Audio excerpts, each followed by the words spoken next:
السلام علیکم دوستو، بہت محنت سے کہانیاں لکھتی ہوں، پلیز سبسکرائب کر دیا کریں۔ قبول ہے، نکاح خواہ کی آواز حال کی گونج میں پھیل گئی، مگر عنایا کے کانوں تک جیسے بہت دور سے پہنچی۔ اس کے لیے وہ لمحہ وقت کا نہیں، ایک بوجھ کا تھا۔ اس کا سر جھکا ہوا تھا، دوپٹہ چہرے پر نیم سایہ ڈال رہا تھا اور ہاتھوں کی مہندی ابھی تک تازہ تھی، مگر دل بالکل خالی تھا۔ حال روشنیوں سے جگمگا رہا تھا، لوگ مسکرا رہے تھے، باتیں کر رہے تھے، موبائل فون سے تصویریں لے رہے تھے، ہر طرف خوشی کا شور تھا، مگر عنایا کے اندر مکمل خاموشی تھی، ایسی خاموشی جو چیخوں سے بھی زیادہ خوفناک ہوتی ہے۔ بیٹا جواب دو، اس کی خالہ نے جھک کر اس کے کان میں آہستہ سے کہا۔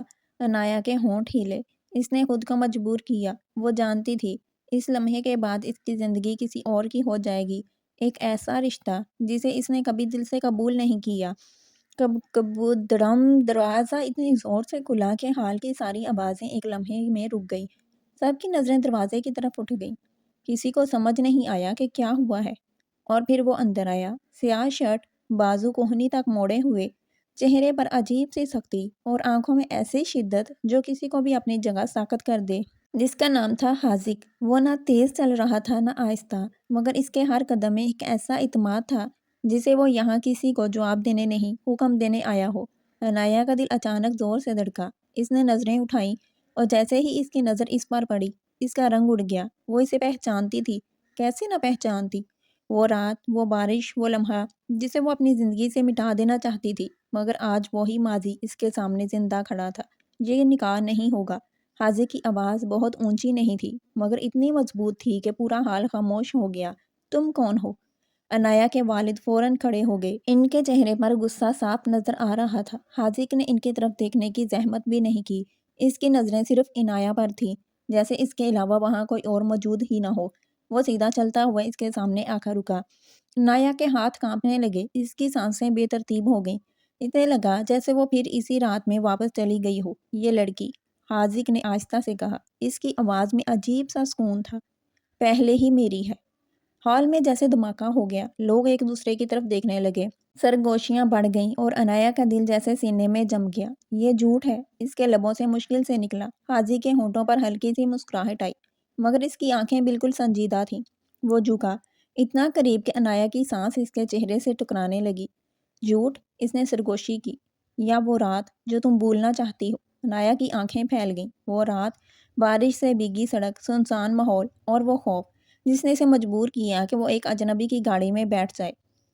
وہ اجنبی حاذق تھا۔ اس رات اس نے اسے ہاتھ پکڑ کر روکا تھا، اس نے اسے اپنے قریب رکھا تھا، اسے محفوظ محسوس کروایا تھا، مگر وہ قربت، وہ خاموش لمحے آج ایک الزام بن کر اس کے سامنے کھڑے تھے۔ ثبوت چاہیے۔ حاذق سیدھا ہوا اور اپنی جیب سے ایک کاغذ نکال کر میز پر رکھ دیا۔ نکاح نامہ۔ حال میں ایک بار پھر خاموشی چھا گئی۔ عنایا کے والد نے کاغذ اٹھایا، ان کے ہاتھ کانپ رہے تھے۔ یہ ممکن نہیں۔ سب کچھ ممکن ہوتا ہے، حاذق نے سکون سے کہا، جب دو لوگ ایک دوسرے کو قبول کر لیں۔ عنایا کے آنسو نکل آئے۔ میں نے کبھی قبول نہیں کیا۔ یہ سنتے ہی حاذق کی آنکھوں میں پہلی بار کچھ بدلا، وہ دوبارہ جھکا۔ پھر وہ رات جب تم نے میرا ہاتھ چھوڑنے سے انکار کیا تھا۔ عنایا ساکت رہ گئی۔ وہ لمحہ جب وہ خوف سے کانپ رہی تھی اور اس نے خود اس کا ہاتھ مضبوطی سے پکڑ لیا تھا۔ کیا وہ قبول تھا؟ میں تمہیں لینے آیا ہوں، حاذق نے سیدھے ہو کر کہا۔ میں نہیں جاؤں گی، عنایا نے ہمت کر کے کہا۔ اس کی آواز کانپ رہی تھی، مگر الفاظ صاف تھے۔ چند لمحوں کے لیے وقت رک گیا، پھر حاذق نے اس کا ہاتھ پکڑ لیا مضبوطی سے، ایسا کہ عنایا کی سانس رک گئی۔ چھوڑے مجھے، اس نے تڑپ کر کہا۔ حاذق اس کے بالکل قریب آیا۔ تم جاؤ گی؟ اس کی آواز بہت دھیمی تھی، مگر حکم جیسی، کیونکہ تمہیں جانا ہی ہوگا۔ اور اگلے ہی لمحے وہ سب کے سامنے عنایا کو اپنے ساتھ لے گیا۔ کوئی اسے روک نہ سکا، کیونکہ اس کی آنکھوں میں وہ شدت تھی جو لوگوں کو بولنے سے پہلے ہی خاموش کر دیتی۔ ہال کے دروازے بند ہوتے ہی جیسے ایک دنیا پیچھے رہ گئی، روشنی، آوازیں، لوگ، رشتے، سب کچھ، اور ایک نئی دنیا، خاموش، بھاری اور بے یقینی سے بھری، عنایا کے سامنے کھل گئی۔ گاڑی کے دروازے کا زور سے بند ہونا عنایا کے دل کی دھڑکن کے ساتھ ہم آہنگ ہو گیا۔ وہ سیٹ پر بیٹھی تھی، ہاتھ اب بھی کانپ رہے تھے، آنکھوں میں نمی تھی اور ذہن میں ایک ہی سوال بار بار گونج رہا تھا، یہ سب میرے ساتھ کیوں ہو رہا ہے؟ حاذق ڈرائیونگ سیٹ پر بیٹھا، بغیر کچھ کہے گاڑی سٹارٹ کی۔ انجن کی آواز نے خاموشی کو توڑا، مگر اس کے باوجود ایک عجیب سا سکون فضا میں قائم رہا۔ چند لمحوں تک وہ صرف سڑکوں کو دیکھتا رہا، پھر ایک نظر عنایا پر ڈالی۔ وہ نظر مختصر تھی مگر گہری۔ رو مت، اس نے دھیرے سے کہا۔ یہ جملہ سادہ تھا مگر اس کے لہجے میں بھی حکم تھا اور نرمی بھی۔ عنایا کی آنکھوں سے آنسو بے اختیار بہہ نکلے۔ آپ نے میرے ساتھ یہ سب کیوں کیا؟ اس کی آواز لرز رہی تھی جیسے ہر لفظ کے ساتھ وہ خود کو سنبھالنے کی کوشش کر رہی ہو۔ حاذق نے چند لمحے خاموشی اختیار کی جیسے الفاظ کو ترتیب دے رہا ہو۔ کیونکہ تمہیں چھوڑنا ممکن نہیں تھا۔ عنایا نے فوراً سر اٹھایا۔ اس کی آنکھوں میں حیرت، غصہ اور بے بسی ایک ساتھ جھلک رہے تھے۔ میں کوئی چیز نہیں ہوں جسے آپ یوں اٹھا کر لے جائیں۔ حاذق کے ہاتھ اسٹیئرنگ پر سخت ہو گئے۔ اس کے جبڑے تن گئے مگر اس نے خود کو قابو میں رکھا۔ مجھے معلوم ہے، اس نے آہستہ سے کہا۔ اسی لیے تو میں تمہیں لے کر جا رہا ہوں تاکہ تم کسی اور کی نہ ہو جاؤ۔ یہ جملہ سن کر عنایا کے دل میں عجیب سی کسک اٹھی۔ یہ کیسا حق تھا، کیسی ضد؟ بارش شروع ہو چکی تھی۔ شیشے پر گرنے والی بوندیں جیسے اس کے اندر کے شور کی عکاسی کر رہی تھی۔ گاڑی سڑک پر تیزی سے دوڑ رہی تھی اور عنایا کو محسوس ہو رہا تھا کہ اس کی زندگی بھی اسی رفتار سے کسی انجان سمت میں جا رہی ہے۔ آپ مجھے کہاں لے کر جا رہے ہیں؟ اس نے ہمت کر کے پوچھا۔ اپنے گھر، حاذق نے مختصر جواب دیا۔ عنایا کے دل دھک سے رہ گیا۔ میں وہاں نہیں رہوں گی۔ گاڑی اچانک رک گئی۔ بریک کی آواز نے فضا کو چیر دیا۔ عنایا کا جسم ہلکا سا آگے کو جھکا مگر اس سے پہلے کہ وہ سنبھلتی، حاذق اس کی طرف مڑ چکا تھا۔ اس کی آنکھوں میں وہی شدت واپس آ گئی تھی۔ وہ آہستہ آہستہ اس کے قریب آیا، اتنا قریب کہ عنایا کو اپنی سانسوں کی آواز سنائی دینے لگی۔ ایک بات اچھی طرح سمجھ لو، اس کی آواز دھیمی تھی مگر ہر لفظ میں وزن تھا۔ اب تم وہیں رہو گی جہاں میں چاہوں گا۔ عنایا کی آنکھوں میں آنسو بھر آئے۔ یہ زبردستی ہے۔ چند لمحوں کے لیے حاذق خاموش رہا، پھر اس کی آنکھوں میں ایک لمحاتی نرمی ابھری۔ اور اگر میں کہوں کہ یہ حفاظت ہے؟ عنایا چونک گئی۔ کیسی حفاظت؟ مگر حاذق نے کوئی جواب نہ دیا۔ وہ دوبارہ سیدھا ہوا اور گاڑی چلانے لگا۔ کچھ دیر بعد گاڑی ایک وسیع و عریض گھر کے سامنے رکی۔ اونچی دیواریں، بھاری گیٹ اور اندر مکمل سکون۔ یہ جگہ کسی محل کی طرح تھی مگر عنایا کے لیے یہ ایک قید خانے سے کم نہ تھی۔ آؤ۔ حاذق گاڑی سے اترا اور اس کے لیے دروازہ کھولا۔ عنایا وہیں بیٹھی رہی۔ میں نہیں آؤں گی۔ حاذق نے چند لمحے اسے دیکھا۔ اس کی آنکھوں میں ناراضگی نہیں بلکہ ایک فیصلہ تھا۔ وہ جھکا اور بغیر کچھ کہے اس کا ہاتھ پکڑ کر اسے باہر لے آیا۔ چھوڑیں مجھے، عنایا نے مزاحمت کی۔ چلنا سیکھ لو، حاذق نے سرد لہجے میں کہا، ورنہ اٹھا کر لے جاؤں گا۔ عنایا ساکت ہو گئی۔ وہ جان گئی تھی یہ شخص اپنے فیصلے سے پیچھے نہیں ہٹتا۔ گھر کے اندر قدم رکھتے ہی ایک ٹھنڈی خاموشی نے اسے گھیر لیا۔ ہر چیز بے حد خوبصورت تھی مگر بے روح۔ یہ تمہارا کمرہ ہے۔ حاذق نے ایک دروازہ کھولا۔ عنایا اندر گئی۔ کمرہ کشادہ، سجا ہوا اور آرام دہ تھا مگر اس کے لیے یہ سب بے معنی تھا۔ میں یہاں نہیں رہ سکتی۔ وہ مڑی مگر دروازے پر حاذق کھڑا تھا، راستہ روکے ہوئے۔ تم رہو گی؟ اس کی آواز میں اب کوئی نرمی نہیں تھی۔ کیوں؟ عنایا کی آواز ٹوٹ گئی۔ حاذق کچھ لمحے خاموش رہا جیسے الفاظ تلاش کر رہا ہو، پھر آہستہ سے بولا، کیونکہ اگر تم یہاں نہیں رہو گی تو میں تمہیں کہیں اور جینے نہیں دوں گا۔ یہ جملہ نہ صرف دھمکی تھا بلکہ ایک اعتراف بھی۔ عنایا ساکت رہ گئی۔ رات گہری ہو چکی تھی۔ عنایا بستر کے کنارے پر بیٹھی تھی۔ آنکھوں سے آنسو بہہ رہے تھے اور ذہن میں بے شمار سوال گردش کر رہے تھے۔ دروازہ آہستہ سے کھلا۔ وہ چونک گئی۔ حاذق اندر آیا۔ اس کی نظریں سیدھی اس پر تھیں۔ وہ آہستہ آہستہ چلتا ہوا اس کے قریب آیا اور چند قدم کے فاصلے پر رک گیا۔ ڈرو مت، اس نے دھیرے سے کہا۔ عنایا نے فوراً جواب دیا، مجھے آپ سے ڈر نہیں لگتا۔ یہ سچ تھا اور بہت گہرا سچ۔ حاذق کے چہرے پر ایک لمحے کو سنجیدگی چھا گئی۔ وہ آہستہ سے بیٹھ گیا اس کے سامنے۔ ڈرنا بند کر دو۔ اس کی آواز میں پہلی بار تھکن محسوس ہوئی۔ میں تمہیں تکلیف نہیں دوں گا۔ عنایا نے آنکھوں میں آنسو لیے پوچھا، پھر یہ سب کیا ہے؟ حاذق نے گہری سانس لی اور پہلی بار اس کی آواز میں ایک عجیب سی نرمی آئی۔ میں تمہیں کھونا نہیں چاہتا۔ یہ جملہ عنایا کے دل میں کہیں گہرائی تک اتر گیا۔ کمرے میں خاموشی پھیل گئی۔ باہر بارش جاری تھی اور اندر دو دل اپنی اپنی جنگ لڑ رہے تھے۔ حاذق نے آہستہ سے اس کا ہاتھ تھاما۔ اس بار گرفت سخت نہیں تھی مگر چھوڑنے والی بھی نہیں تھی۔ تمہیں لگتا ہے میں ظالم ہوں؟ عنایا نے نظریں جھکا لیں۔ مجھے نہیں معلوم۔ حاذق ہلکا سا مسکرایا مگر اس مسکراہٹ میں درد تھا۔ میں ہوں، اس نے خود اعتراف کیا، مگر صرف ان لوگوں کے لیے جو تمہیں مجھ سے دور کریں۔ عنایا کے دل میں ایک عجیب سی لرزش ہوئی۔ یہ کیسا شخص تھا جو خود کو ظالم کہہ رہا تھا اور پھر بھی اسے محفوظ محسوس کروا رہا تھا۔ رات گہری ہوتی گئی مگر اس رات عنایا پہلی بار یہ سمجھنے لگی تھی کہ یہ قید صرف شاید قید نہیں، کچھ اور بھی ہے، کچھ ایسا جسے وہ ابھی نام نہیں دے پا رہی تھی۔ رات گزر گئی مگر عنایا کے لیے نیند جیسے ایک خواب بن کر رہ گئی تھی۔ وہ بستر کے کنارے لیٹی رہی، آنکھیں بند کیے، مگر ذہن جاگتا رہا۔ ہر لمحہ، ہر بات، ہر منظر بار بار اس کے ذہن میں دہرایا جا رہا تھا۔ حاذق کے الفاظ، اس کی نظریں، اس کا انداز، سب کچھ۔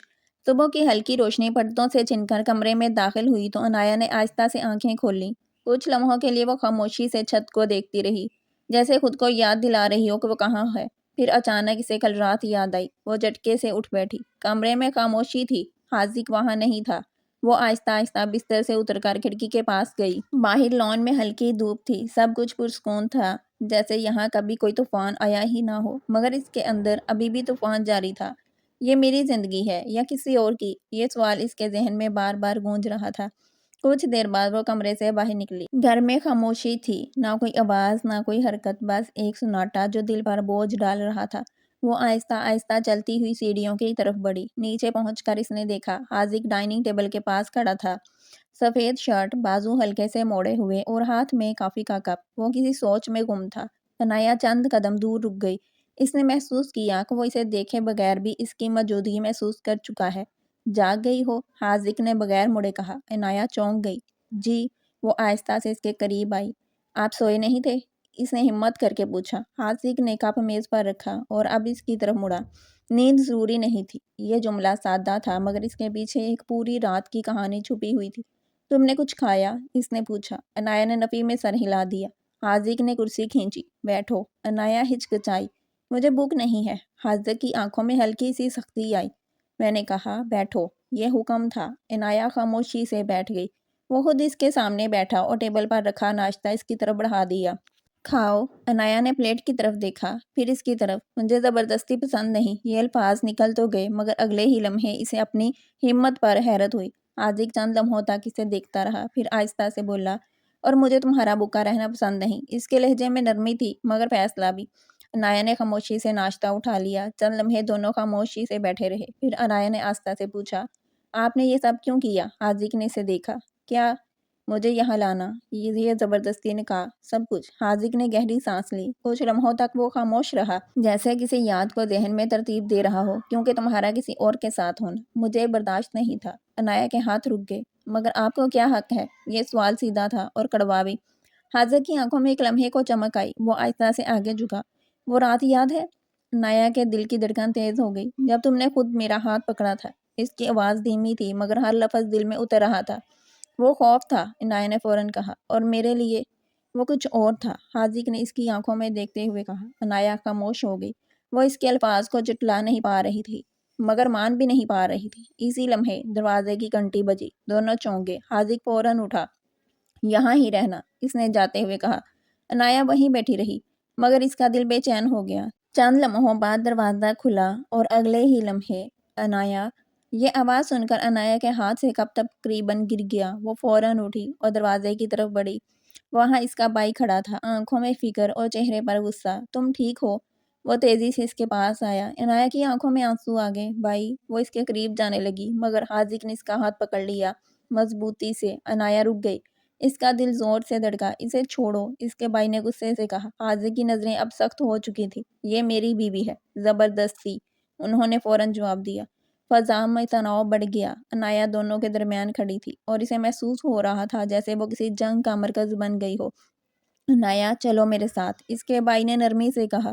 یہ جملہ سن کر اس کے دل میں ہلچل مچ گئی۔ یہ آزادی تھی، یہ اس کا اپنا گھر تھا مگر اس نے حاذق کی طرف دیکھا۔ اس کی آنکھوں میں وہی شدت تھی مگر اس کے پیچھے ایک خاموش التجا بھی تھی۔ فیصلہ کرو، حاذق نے آہستہ سے کہا۔ اس کی آواز میں دباؤ تھا مگر زبردستی نہیں۔ عنایہ کے دل میں طوفان اٹھا۔ ایک طرف اس کی اپنی دنیا اور دوسری طرف ایک ایسا شخص جو اسے زبردستی روک رہا تھا مگر اب اسے چھوڑ بھی رہا تھا۔ چند لمحوں کی خاموشی جو صدیوں جتنی لمبی لگ رہی تھی۔ عنایہ کی آواز کانپی۔ اس نے آنکھیں بند کی، پھر آہستہ سے کہا، میں یہیں رہوں گی۔ یہ سن کر اس کے بھائی ساکت رہ گئے۔ عنایہ تم؟ مگر وہ کچھ نہ بول سکی۔ حاذق کی گرفت آہستہ سے نرم ہو گئی مگر اس نے ہاتھ نہیں چھوڑا۔ اس کی آنکھوں میں ایک عجیب سی کیفیت تھی، جیت بھی اور سکون بھی۔ تم غلطی کر رہی ہو، اس کے بھائی نے دھیرے سے کہا، اور پھر وہ چلے گئے۔ دروازہ بند ہوا اور کمرے میں ایک بار پھر خاموشی چھا گئی۔ عنایہ نے فوراً اپنا ہاتھ چھڑایا۔ آپ نے مجھے مجبور کیا۔ اس کی آواز برائی ہوئی تھی۔ حاذق نے اسے دیکھا گہری نظروں سے، پھر آہستہ سے کہا، نہیں، تم نے خود فیصلہ کیا۔ یہ جملہ عنایہ کے دل میں کہیں گہرائی تک اتر گیا۔ دروازہ بند ہونے کی آواز جیسے پورے گھر میں گونج گئی، مگر اس سے زیادہ گونج عنایہ کے دل کے اندر ہوئی تھی۔ وہ کچھ لمحوں تک وہیں کھڑی رہی، جیسے اس کے قدم زمین سے جڑ گئے ہوں۔ اس نے ابھی ابھی اپنے بھائی کو جاتے دیکھا تھا، اور اس کے ساتھ ہی اپنی پرانی دنیا کو بھی۔ یہ فیصلہ اس نے خود کیا تھا، مگر اس فیصلے کا بوجھ اس کے دل پر واضح محسوس ہو رہا تھا۔ اس نے آہستہ سے پلٹ کر حاذق کی طرف دیکھا۔ وہ وہیں کھڑا تھا، خاموش، سنجیدہ، اور اس کی نظریں اب بھی اسی پر جمی ہوئی تھی۔ اس کے چہرے پر کوئی واضح تاثر نہیں تھا، مگر اس کی آنکھوں میں ایک عجیب سی گہرائی تھی، جسے وہ اس لمحے کو پوری شدت سے محسوس کر رہا ہو۔ آپ خوش ہیں؟ عنایہ نے دھیرے مگر واضح لہجے میں پوچھا۔ اس کی آواز میں تھکن تھی، اور ساتھ ہی ایک پوشیدہ شکایت بھی۔ حاذق نے فوراً جواب نہیں دیا۔ وہ چند قدم آگے بڑھا اور اس کے سامنے آ کر رک گیا۔ اس کی نظریں اب بھی ویسی ہی تھیں، سیدھی، گہری اور پڑھ لینے والی۔ یہ خوشی کا سوال نہیں ہے، اس نے آہستہ سے کہا، یہ تمہارے میرے پاس رہنے کا سوال ہے۔ عنایہ کے دل میں ایک ہلکی سی چبھن ہوئی۔ یعنی آپ کے لیے سب کچھ یہی ہے کہ میں یہاں رہوں، چاہے میں خوش ہوں یا نہیں؟ یہ سوال سیدھا تھا، اور اس کے اندر چھپی تلخی واضح تھی۔ حاذق نے پہلی بار نظر ہٹائی۔ وہ چند لمحے خاموش رہا، جیسے اپنے الفاظ کو ترتیب دے رہا ہو، پھر بولا، میں تمہیں یہاں اس لیے نہیں رکھ رہا کہ تم قید رہو، میں تمہیں اس لیے رکھ رہا ہوں کہ تم محفوظ رہو۔ عنایہ ہلکا سا ہنسی، مگر اس ہنسی میں کوئی خوشی نہیں تھی، صرف دکھ تھا۔ قید اور حفاظت میں فرق ہوتا ہے حاذق، اور آپ ابھی تک وہ فرق نہیں سمجھ پائے۔ یہ سن کر حاذق کے چہرے پر ہلکی سی سختی آ گئی، مگر اس نے خود کو قابو میں رکھا۔ میں سیکھ رہا ہوں، اس نے دھیرے سے کہا، مگر تم مجھے وقت نہیں دے رہی۔ عنایہ کچھ کہنے ہی والی تھی کہ اچانک دروازے کی گھنٹی دوبارہ بجی۔ اس بار آواز پہلے سے زیادہ تیز اور غیر متوقع محسوس ہوئی۔ دونوں چونک گئے۔ حاذق نے ایک نظر عنایہ پر ڈالی، پھر دروازے کی طرف بڑھ گیا۔ عنایہ وہیں کھڑی رہی، مگر اس کا دل بے چین ہو گیا تھا، جیسے کوئی نیا طوفان آنے والا ہو۔ چند لمحوں بعد دروازہ کھلا، اور ایک نرم مگر پر اعتماد آواز گھر کے اندر گونجی، مجھے اندر آنے دو، حاذق، بات کرنی ہے۔ عنایہ نے یہ آواز سنی تو اس کے دل میں ایک انجانا سا اضطراب پیدا ہوا۔ وہ آہستہ آہستہ دروازے کی طرف بڑھی۔ وہاں ایک لڑکی کھڑی تھی، خوبصورت، پر اعتماد اور اپنے وجود میں مکمل یقین لیے ہوئے۔ اس کے چہرے پر ہلکی سی مسکراہٹ تھی، مگر آنکھوں میں ایک الگ ہی کہانی تھی۔ تو یہی ہے وہ، اس لڑکی نے اندر قدم رکھتے ہوئے کہا، اور اس کی نظریں سیدھی عنایہ پر جا رک گئیں۔ عنایہ جیسے ساکت رہ گئی۔ اس نے ایک لمحے کے لیے حاذق کی طرف دیکھا، مگر اس کے چہرے پر اب سختی واضح تھی۔ ماہنور، تم یہاں کیوں آئی ہو؟ حاذق کی آواز ٹھنڈی اور کنٹرول میں تھی، مگر اس کے اندر چھپی بیزاری محسوس کی جا سکتی تھی۔ کیوں آ نہیں سکتی؟ ماہنور نے ہلکے انداز میں کہا، مگر اس کے الفاظ میں چبھن تھی۔ یہ اب تمہاری زندگی میں میرے لیے جگہ نہیں رہی۔ عنایہ کا دل ایک لمحے کے لیے رک سا گیا۔ یہ جملہ سیدھا اس کے اندر اتر گیا تھا۔ یہ کون ہے؟ آخرکار اس نے خود سے زیادہ حاذق سے پوچھ لیا۔ حاذق نے ایک لمحے کے لیے آنکھیں بند کی، جیسے یہ سوال وہ ٹالنا چاہتا ہو، مگر پھر اس نے سیدھا جواب دیا، میرا ماضی۔ ماہنور ہنس دی۔ صرف ماضی؟ وہ آہستہ آہستہ اس کے قریب آئی۔ یا کچھ ایسا جو اب بھی تمہارے ساتھ چل رہا ہے؟ عنایہ کو محسوس ہوا جیسے زمین اس کے قدموں کے نیچے سے کھسک رہی ہو۔ وہ اس منظر کو سمجھنے کی کوشش کر رہی تھی، مگر ہر جملہ اسے مزید الجھا رہا تھا۔ ماہنور، بس کرو۔ حاذق کی آواز اب سخت ہو گئی تھی۔ کیوں؟ سچ سننے میں تکلیف ہو رہی ہے؟ ماہنور نے سیدھی آنکھوں میں آنکھیں ڈال کر کہا، یا تم نہیں چاہتے کہ یہ لڑکی جانے کہ تم اصل میں کیسے ہو؟ یہ سن کر عنایہ کا دل زور سے دھڑکا۔ اس نے بے اختیار ایک قدم پیچھے لیا۔ میں جا رہی ہوں، اس نے اچانک کہا، کیونکہ اس ماحول میں سانس لینا بھی مشکل ہو رہا تھا۔ وہ پلٹنے لگی، مگر اسی لمحے حاذق نے اس کا ہاتھ پکڑ لیا، مضبوطی سے۔ کہیں نہیں جا رہی تم۔ اس کی آواز میں وہی شدت واپس آ گئی تھی۔ عنایہ نے اس کی طرف دیکھا، آنکھوں میں آنسو تھے۔ کیوں؟ تاکہ میں سب کچھ دیکھتی رہوں۔ تم کیا دیکھ رہی ہو؟ حاذق نے فوراً پوچھا، جیسے وہ واقعی جاننا چاہتا ہو۔ وہ عنایہ کی آواز ٹوٹ گئی، جو آپ کے ساتھ اس طرح کھڑی ہے، جیسے وہ آپ کی عادت ہو۔ ماہنور نے فوراً بات سنبھالی، ہلکی سی مسکراہٹ کے ساتھ، ہاں، میں اس کی عادت تھی، اور شاید اب بھی ہوں۔ یہ سن کر عنایہ کے دل میں جیسے کسی نے خنجر گھونپ دیا ہو۔ میں تمہیں چھوڑ چکا ہوں ماہنور، حاذق نے سختی سے کہا۔ چھوڑ دیا؟ یا وقتی طور پر ہٹا دیا؟ اس نے جواب دیا، کیونکہ تم جیسے لوگ کسی کو مکمل طور پر چھوڑتے نہیں حاذق، بس نئی چیز ملنے پر پرانی کو ایک طرف رکھ دیتے ہیں۔ یہ جملہ سیدھا عنایہ کے دل پر لگا۔ اس نے فوراً اپنا ہاتھ چھڑانے کی کوشش کی۔ چھوڑیں مجھے، حاذق نے فوراً گرفت ڈھیلی کی، مگر اس کی آنکھوں میں غصہ اب واضح تھا۔ تم جا سکتی ہو ماہنور، اس نے سرد لہجے میں کہا۔ ماہنور نے کچھ لمحے اسے دیکھا، پھر عنایا کے قریب آ کر آہستہ سے کہا، احتیاط کرنا، یہ تمہیں اپنا تو بنا لیتا ہے مگر مکمل کبھی نہیں دیتا۔ یہ کہہ کر وہ مڑ گئی اور چلی گئی۔ دروازہ بند ہوا اور اس کے ساتھ ہی کمرے میں ایک بوجھل خاموشی پھیل گئی۔ عنایا نے فوراً حاذق کی طرف دیکھا۔ اس کی آنکھوں میں سوال تھا اور درد بھی۔ یہ سب کیا تھا؟ حاذق نے جواب دینے میں دیر کی۔ وہ واضح طور پر خود کو قابو میں رکھ رہا تھا۔ ماضی، اس نے مختصر کہا، جو ابھی ختم نہیں ہوا۔ عنایا نے فوراً کہا۔ یہ سن کر حاذق نے اس کی طرف گہری نظروں سے دیکھا۔ تمہیں مجھ پر اعتماد نہیں ہے؟ عنایا نے ایک تلخ مسکراہٹ دی۔ آپ نے مجھے زبردستی یہاں رکھا ہے، اعتماد کہاں سے آئے گا؟ یہ جملہ اس کے لیے تیر کی طرح تھا۔ کچھ لمحوں کے لیے وہ خاموش ہو گیا۔ عنایا نے آہستہ سے کہا، میں تھک گئی ہوں آپ کی شدت سے، آپ کے اس حق جتانے سے، اور اب یہ سب۔ اس کی آنکھوں سے آنسو بہنے لگے۔ میں جا رہی ہوں۔ وہ مڑی اور اس بار حاذق نے اسے روکا نہیں۔ عنایا رک گئی۔ وہ حیران تھی۔ اس نے آہستہ سے پیچھے مڑ کر دیکھا۔ حاذق وہیں کھڑا تھا، خاموش، مگر اس کی آنکھوں میں پہلی بار کچھ ٹوٹتا ہوا نظر آ رہا تھا۔ اگر تم چلی گئی، اس کی آواز دھیمی تھی، تو میں تمہیں روکوں گا نہیں۔ عنایا کا دل کانپ گیا۔ مگر اس بار میں واقعی ٹوٹ جاؤں گا۔ حاذق کے یہ الفاظ جیسے فضا میں ملک رہ گئے۔ عنایا چند لمحوں تک ساکت کھڑی رہی۔ اس کے قدم جیسے زمین میں دھنس گئے تھے اور سانسیں بے ترتیب ہو گئی تھیں۔ یہ وہی شخص تھا جو اسے زبردستی یہاں لایا تھا، جس نے ہر بات میں اپنا حق جتایا تھا، مگر آج اس کی آواز میں پہلی بار ایک ایسی کمزوری تھی جو چھپائی نہیں جا سکتی تھی۔ اس نے آہستہ سے نظریں جھکا لیں۔ دل میں عجیب سی کشمکش تھی۔ ایک طرف اس کا دکھ، اس کی ناراضگی، اس کی آزادی کی خواہش، اور دوسری طرف وہ شخص جو پہلی بار اسے چھوڑنے کے لیے تیار کھڑا تھا۔ مگر شاید یہی سب سے مشکل لمحہ ہوتا ہے، جب کوئی تمہیں روکنا چھوڑ دے۔ عنایا نے ہونٹ بھینچے، آنکھوں میں آئے ہوئے آنسو روکے اور بغیر کچھ کہے دروازہ کھول کر باہر نکل گئی۔ باہر رات گہری ہو چکی تھی، ہوا میں ہلکی سی خنکی تھی اور سڑک تقریباً سنسان تھی۔ دور کہیں اسٹریٹ لائٹ کی مدھم روشنی پھیلی ہوئی تھی جو سائے کو اور گہرا کر رہی تھی۔ عنایا تیزی سے چلنے لگی۔ ہر قدم کے ساتھ اسے ایسا محسوس ہو رہا تھا جیسے وہ کسی بوجھ سے دور جا رہی ہے، مگر اسی کے ساتھ دل پر ایک بوجھ بڑھتا جا رہا تھا۔ میں نے صحیح کیا؟ یہ سوال اس کے ذہن میں بار بار گونج رہا تھا۔ یا میں نے پھر ایک غلط فیصلہ کر لیا؟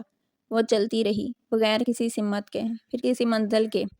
اس کے قدم اسے کہاں لے جا رہے تھے اسے خود بھی معلوم نہیں تھا۔ بس ایک ہی خواہش تھی، اس لمحے، اس کیفیت، اس الجھن سے دور نکل جانا۔ مگر انسان اپنے جذبات سے بھاگ کر کہاں جا سکتا ہے؟ کچھ فاصلے پر جا کر وہ رک گئی۔ اس کی سانسیں تیز ہو رہی تھی اور آنکھوں سے آنسو بہہ رہے تھے۔ اس نے دیوار کا سہارا لیا اور آہستہ سے آنکھیں بند کر لیں۔ اور پھر وہی آواز، وہی جملہ، وہی لمحہ، میں واقعی ٹوٹ جاؤں گا۔ یہ الفاظ جیسے اس کے دل میں بار بار گونج رہے تھے۔ کیوں؟ اس نے خود سے سوال کیا۔ مجھے اس کی فکر کیوں ہو رہی ہے؟ وہ تو اس سے ناراض تھی۔ اس نے اسے تکلیف دی تھی، اسے قید کیا تھا، پھر بھی دل مان کیوں نہیں رہا تھا؟ اسی لمحے پیچھے سے گاڑی کی تیز روشنی اس پر پڑی۔ وہ چونکی اور پلٹ کر دیکھا۔ گاڑی تیزی سے آ کر اس کے قریب رکی۔ دروازہ کھلا اور حاذق باہر نکلا۔ اس کا چہرہ تھکا ہوا تھا، آنکھوں میں واضح بے چینی تھی اور سانسیں ہلکی ہلکی تیز تھیں، جیسے وہ اسے ڈھونڈنے آیا ہو۔ اتنی دور کیوں آ گئی ہو؟ اس نے دھیرے مگر باری لہجے میں پوچھا۔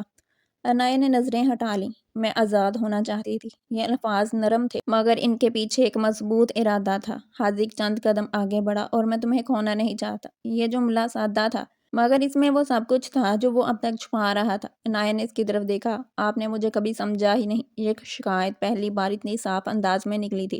حاذق نے گہری سانس لی، جیسے خود کو سنبھال رہا ہو۔ میں نے سمجھنے کی کوشش کی، اس نے آہستہ سے کہا، مگر میں غلط طریقے سے محبت کر رہا تھا۔ عنایا چونک گئی۔ یہ اعتراف غیر متوقع تھا۔ میں پوزیسو ہوں، وہ بولا، کیونکہ میں نے ہمیشہ ہر وہ چیز کھوئی ہے جسے میں نے اپنا سمجھا۔ وہ ایک قدم اور قریب آیا، اور جب تم میری زندگی میں آئیں تو مجھے لگا اگر میں نے تمہیں بھی چھوڑ دیا تو میرے پاس کچھ نہیں بچے گا۔ عنایا کا دل میں ایک ہلچل سی ہوئی۔ یہ پہلی بار تھا کہ وہ اس کے الفاظ میں زبردستی نہیں بلکہ سچائی محسوس کر رہی تھی۔ مگر حاذق کی آواز نرم ہو گئی۔ تم کوئی چیز نہیں ہو۔ وہ اس کے بالکل سامنے آ کر رک گیا۔ تم میری زندگی ہو۔ یہ جملہ اس بار حکم نہیں تھا، یہ ایک اعتراف تھا۔ عنایا کی آنکھوں میں آنسو آ گئے۔ وہ چند لمحے اسے دیکھتی رہی۔ اس کی آنکھوں میں اب وہ شدت نہیں تھی جو پہلے اسے ڈراتی تھی، بلکہ ایک سچ تھا، ایک خوف تھا اور ایک چاہت۔ اگر تم جا رہی ہو، حاذق نے آہستہ سے کہا، تو جا سکتی ہو۔ عنایا چونکی۔ میں تمہیں روکوں گا نہیں۔ یہ وہی شخص تھا، مگر اب وہ بدل رہا تھا۔ مگر وہ رکا۔ اس بار میں تمہیں زبردستی نہیں روکوں گا، کیونکہ محبت زبردستی نہیں ہوتی۔ عنایہ کے دل میں جیسے کچھ پگھل گیا۔ یہ وہی بات تھی جو وہ ہمیشہ کہنا چاہتی تھی۔ وہ خاموش کھڑی رہی چند لمحے، جو اس بار پہلے سے زیادہ اہم تھے۔ اگر میں رک گئی، اس نے آہستہ سے پوچھا، تو کیا آپ مجھے واقعی آزادی دیں گے؟ حاذق نے فوراً جواب دیا، ہاں۔ اور مجھے چھوڑیں گے نہیں؟ یہ سوال معصوم تھا مگر بہت گہرا۔ حاذق کے ہونٹوں پر ہلکی سی مسکراہٹ آئی، نہیں، میں تمہیں اپنی محبت میں رکھوں گا، قید میں نہیں۔ عنایہ کی آنکھوں سے آنسو بہہ نکلے۔ یہی وہ فرق تھا جس کا وہ انتظار کر رہی تھی۔ وہ آہستہ آہستہ اس کے قریب آئی۔ اس کے قدم حاذق کے قریب آ کر رک گئے، مگر اس کے دل کی دھڑکن ابھی تک تیز تھی۔ اس کے اندر جیسے ایک جنگ جاری تھی۔ ایک طرف وہ تمام درد، تمام شکایتیں، تمام وہ لمحے جو اسے توڑ چکے تھے، اور دوسری طرف وہ شخص جو اب پہلی بار اسے سمجھنے کی کوشش کر رہا تھا۔ رات کی ٹھنڈی ہوا ان دونوں کے درمیان سے گزر رہی تھی، مگر اس لمحے کی گرمی اس سے کہیں زیادہ محسوس ہو رہی تھی۔ دونوں ایک دوسرے کے سامنے کھڑے تھے، مگر اس بار فاصلہ صرف جسمانی نہیں تھا، بلکہ دلوں کے درمیان ایک فیصلہ کن پل تھا۔ عنایہ نے آہستہ سے نظریں اٹھائیں اور حاذق کی آنکھوں میں دیکھا۔ اس بار اسے وہاں وہ شدت نظر نہیں آئی جو پہلے اسے ڈرا دیتی تھی، بلکہ ایک خاموش التجا تھی، ایک ایسا خوف جو صرف وہی محسوس کر سکتا ہے جو کسی کو کھونے کے قریب ہو۔ اگر میں رک گئی، اس نے دوبارہ آہستہ سے کہا، جیسے اپنے ہی الفاظ کی تصدیق چاہتی ہو، تو کیا آپ واقعی مجھے اپنی مرضی سے جینے دیں گے؟ حاذق نے اس سوال کو سنجیدگی سے سنا۔ اس نے فوراً جواب دینے کی بجائے ایک لمحہ لیا، جیسے وہ اس وعدے کا وزن محسوس کر رہا ہو۔ پھر اس نے دھیرے سے سر ہلایا اور بولا، ہاں، کیونکہ اگر تم اپنی مرضی سے میرے پاس نہیں رہو گی تو اس رہنے کا کوئی مطلب نہیں ہوگا۔ یہ الفاظ سادہ تھے، مگر ان کے اندر ایک مکمل تبدیلی چھپی ہوئی تھی۔ عنایہ کے دل میں جیسے کوئی بند دروازہ آہستہ آہستہ کھلنے لگا، اور اس نے ہچکچاتے ہوئے کہا، اگر کبھی مجھے لگا کہ میں گھٹ رہی ہوں تو آپ مجھے جانے دیں گے؟ یہ سوال اس کے لیے آسان نہیں تھا۔ اس میں اس کا پورا خوف، اس کی پوری کہانی چھپی ہوئی تھی۔ حاذق کے چہرے پر ایک لمحے کو سختی آئی، جیسے یہ سوال بھی اسے تکلیف دے رہا ہو، مگر اس نے خود کو روکا، اپنی آنکھیں بند کی، اور پھر آہستہ سے کہا، اگر تم خوش نہیں ہوگی تو ہاں، میں تمہیں جانے دوں گا۔ یہ جملہ کہتے ہوئے اس کی آواز میں ہلکی سی کپکپاہٹ تھی، جو وہ چھپانا چاہ رہا تھا۔ عنایہ نے یہ محسوس کیا، اور یہی وہ لمحہ تھا جہاں اسے یقین ہوا کہ یہ شخص واقعی بدل رہا ہے۔ وہ چند قدم اور قریب آئی، اب ان کے درمیان فاصلہ نہ ہونے کے برابر تھا۔ اس نے آہستہ سے اپنا ہاتھ بڑھایا اور پہلی بار خود حاذق کا ہاتھ تھاما۔ یہ وہی ہاتھ تھا جس نے اسے زبردستی روکا تھا، مگر آج وہی ہاتھ اس نے اپنی مرضی سے تھاما تھا۔ حاذق چونک گیا، مگر اس نے فوراً اس کے ہاتھ کو نرمی سے تھام لیا۔ اس بار گرفت میں وہ شدت نہیں تھی، بلکہ ایک احتیاط تھا، جسے وہ ڈر رہا ہو کہ کہیں وہ اسے دوبارہ تکلیف نہ دے دے۔ کہانی اچھی لگی ہو تو پلیز چینل کو ضرور سبسکرائب کر کے جائیں، تاکہ میری آنے والی مزید کہانیاں آپ کو مل سکیں۔